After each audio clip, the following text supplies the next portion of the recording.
92.5 Italian സിൽവറിൽ വരുന്ന party wear ആയിട്ടുള്ള ഒരു ഐറ്റം ആണ് നിങ്ങൾ നോക്കുന്നതെന്നുണ്ടെങ്കിൽ വളരെ അഫോർഡബിൾ റേറ്റിൽ നമ്മൾ അവൈലബിൾ ആക്കിയിരിക്കുന്ന ഒരു അടിപൊളി പീസ് കണ്ടോ.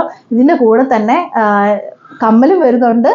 അതുകൊണ്ട് തന്നെ നിങ്ങൾക്ക് വേറെ ഒന്നും ഇതിലൂടെ പെയർ ചെയ്യണമെന്നില്ല. ഈ കമ്മലും ഈ നെക്ക് പീസും മാത്രം ഇട്ടാൽ മതി. നിങ്ങളുടെ ഡ്രസ്സിൻ്റെ കൂടെ വേണം മാച്ചായിട്ട് അടിപൊളിയായിട്ട് പോകുന്ന ഐറ്റമാണ്. താണ്ടെ അടുത്തൊരു ഐറ്റം കാണിക്കാം. എന്താണ്ട് ഇത് കണ്ടോ, പേളിൻ്റെയും സ്റ്റോണിൻ്റെയും കൂടെ കോമ്പിനേഷൻ ആയിട്ട് വരുന്ന നല്ല അടിപൊളി പീസ് കേട്ടോ. ഇത് നിങ്ങൾക്ക് എൻഗേജ്മെൻറ്റിന് അന്ന് ഇടാൻ വേണമെങ്കിൽ അല്ലെങ്കിൽ കല്യാണത്തിന് അന്ന് തലേ ദിവസം ബ്രൈഡ്സിന് ചൂസ് ചെയ്യാൻ പറ്റിയ അടിപൊളി പീസാണ് കേട്ടോ. കാരണം അടുത്ത് വരുന്ന നല്ല അടിപൊളി ഡയമണ്ട് കട്ടിങ് സ്റ്റോണൊക്കെ പോലെ തന്നെ നമുക്ക് തോന്നുന്ന നല്ല അടിപൊളി പീസല്ലേ ഇത്.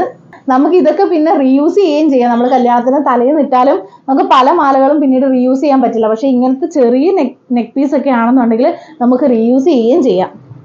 അതാണ്ട് അടുത്തത് കണ്ടോ, നല്ല അടിപൊളിയായിട്ടുള്ള എലഗൻ്റ് ആയിട്ടുള്ള പീസാണ്.